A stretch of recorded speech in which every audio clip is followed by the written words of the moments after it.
Hi, this is Paul. I wanted to do a different type of video. This will be a sports related video. I'm a New York Met fan, so I'm going to do a little, I guess, preseason, what my feelings on the Mets so far this season. They played 7 games. They're playing the 8th game right now as I speak, as I'm recording this. Okay, they're playing the Blue Jays 0-0, bottom of the 4th.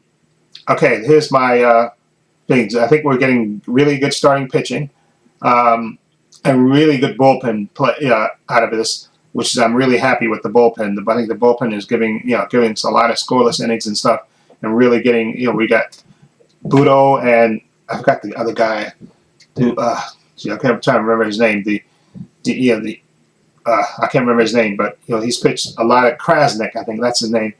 He's pitched a lot of multiple innings, and he's been really good, really. And plus, I think even Senga, who lost the Mets lost that game that he pitched, but he had 7 strikeouts and he was good. And if it wasn't for the errors behind him, I think that was the game that Lindor had the errors and stuff.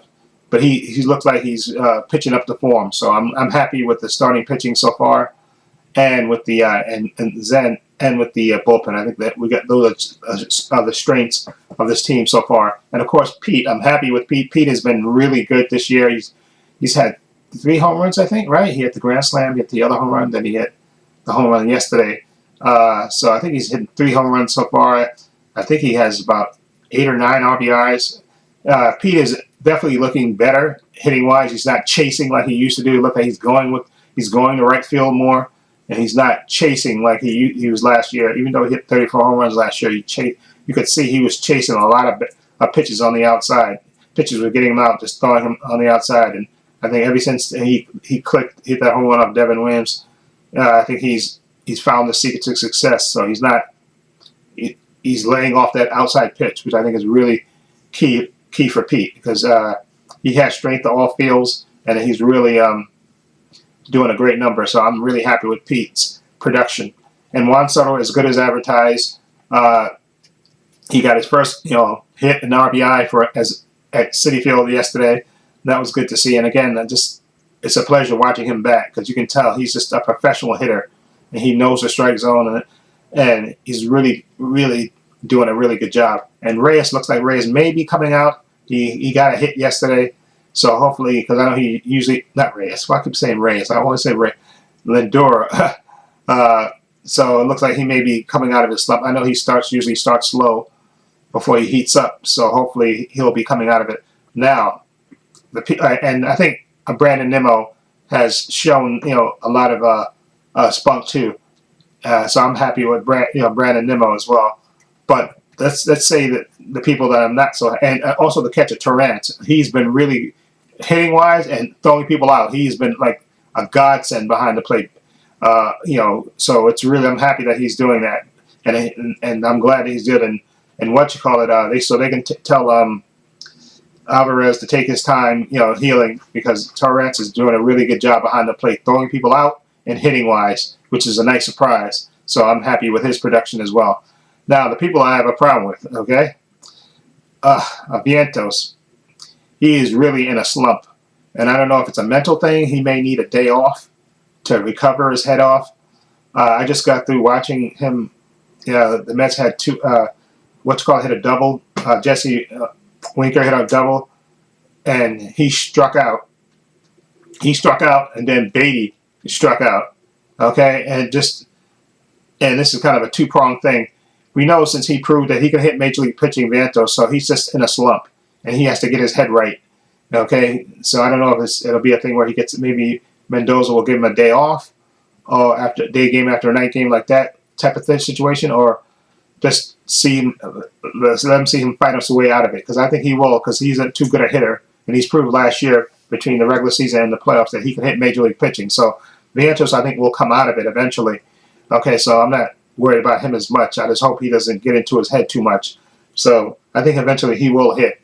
But Beatty is the one that is going to probably go to the minor leagues, because he's not hitting, and it's getting to the point where, unfortunately, he got a shot because he had a good spring training, but it just seems like he cannot hit Major League pitching for some reason. He just can't put it together when he's pitching, when the games count, which is a shame because he's a young kid and you don't like to see young kids struggle like that. But he may eventually need a change of scenery. He may just need that. Maybe it's in his head now that he can't because it's just looking really like he can't hit major league pitching. He can do in spring training. That's when everybody tries everything, and you get a lot of minor league players pitching. But for some reason, it just seems like he can't put it together.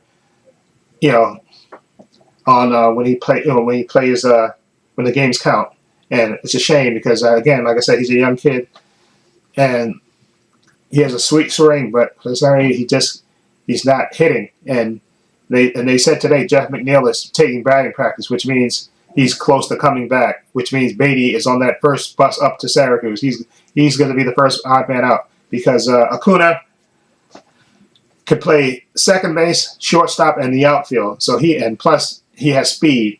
Okay, so he's going to stay up. Beatty's going to be the one to go down. Okay, and that may just, and unfortunately for him, it may not be happening for him in the major leagues. At least as a Met, he may have to get traded to a different organization where they'd be more patient with him or something. But it may not be in the card for him to make it on the team as a Met unless he starts hitting. Because like I said, I just heard Gary talk about it that Jeff McNeil was taking batting practice at Citi Field, so he's got to be close, and which means Beatty's going to be the odd man out because Jeff McNeil will get the starts, at second base, and Beatty will have to go down to the minor leagues and hopefully tear it up down there and hope maybe that he'll get another shot. But it's like I said, it's a crowded thing with the Mets. The infield is kind of set, and like I said, Acuna can play shortstop as well as second base, and he has speed, and plus he can play outfield too. So he has more positions to play. So the Mets will keep him more likely up in the major leagues as a backup to McNeil and a backup to Lindor. It just makes sense. Okay, and Beatty, unfortunately, I think he's gonna get on that bus to Syracuse because he had opportunity to start these games and he hasn't hit. And you can't if you can't hit, you're not going to stay up here because the Mets have too many other options. So I think Beatty's going to go down when McNeil comes off the disabled list, which might be pretty soon. Okay, now who else? Oh yeah, Jesse Winker. I was going to say about Jesse Winker, but he just got a double in this game, so he may be coming out of it. Because I was going to say let start Marte because Marte is a nice professional hitter, and I like his stroke because if Winker wasn't getting any more hits, I would say let Marte start a couple of games. But Jesse Winker got a double, looked good getting that double today, so maybe he's coming out of it. Okay, who else? Siri, I think Siri should start in center field because he has speed. He has speed, and he can play a really great defensive thing. Tyrone Taylor should be the backup, okay? And I think Siri should get more starts. I just think it's just, and also Siri has potential. He has home run power. He's a terrible hitter, but he has home run power. So I think Siri should get the majority of the starts. Okay, because they're both right-handed. So I think Siri should get most of it because he has speed too, which he demonstrated in that game the Mets played, where he basically stole second and stole third and then basically kind of stole home too with his speed. He basically manufactured a run with his speed.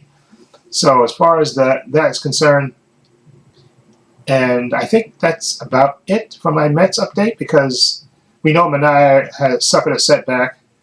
So, fortunately, but thankfully for us, Tyler McGill is pitching really good. And Canning looked like he's pitching good in this game as well. In the other game, he pitched that. Clay Holmes was a little shaky in the other game that he pitched, the second game that he pitched. Okay, but Peterson looked good. And Senga looked good as well. So I'm happy with the rotation and definitely with the bullpen. The bullpen has been outstanding. So, as like I said, as long as these guys start hitting, and I think they will once the weather consistently stays warm, I think the team as a whole will hit better. I just think that, the cold weather, because right now in New York it's 46 degrees right now. You're playing that and you see some of the players, they're wearing sleeves and stuff and hoodies on their heads and stuff because it's cold out there. Okay, so anyway, let me know what you think of the Mets season so far. Like I said, they're 4-3. They're playing the Blue Jays right now. It's 0-0. So anyway, let me know what you think of the Mets 2025 season so far. What do you think of the bullpen, the starting rotation, and the hitting? And like I said, Beatty, I think, is going back down. And hopefully, like I said, Ventos will start hitting. I think he will come out of it eventually. He's just slumping really bad, and he may need a mental day off. But I think he will eventually start to hitting because he proved last year he can hit Major League pitching. He did it in the regular season. He did it in the playoffs. So he can hit Major League pitching. He's just slumping right now. I think he might be pressing too much, and he might need a mental day off. But I think he will hit eventually. Okay, so anyway, let me know what you think. Feel free to leave comments down below. In the description box, I have links to my Facebook, my Twitter, my Instagram. Also, have a link to my main channel, Trepacer, as well down below. Also, I have a link down below to my Patreon. My Patreon's only $5 a month. Tons of content, over 200 videos on there, 5 different categories. You get 5-minute preview clips of all the content that I have on there. Follow the link, it'll take you there. Also, I have a link down below to my merchandise store. As you can see, I'm wearing my t-shirt with my logo on it. I also have a logo with the spherical circles. I have t-shirts, hats, hoodies, sweatshirts, water bottles, teddy bears, bottle link, hats. Follow the link, it'll take you to my store. That's another way for you to support me. Also, please give this video a thumbs up. It helps the channel, and I truly appreciate it. Also, hit the subscribe and hit the notification bell so you know when I upload new content to this channel. And this is Paul saying so long and take care.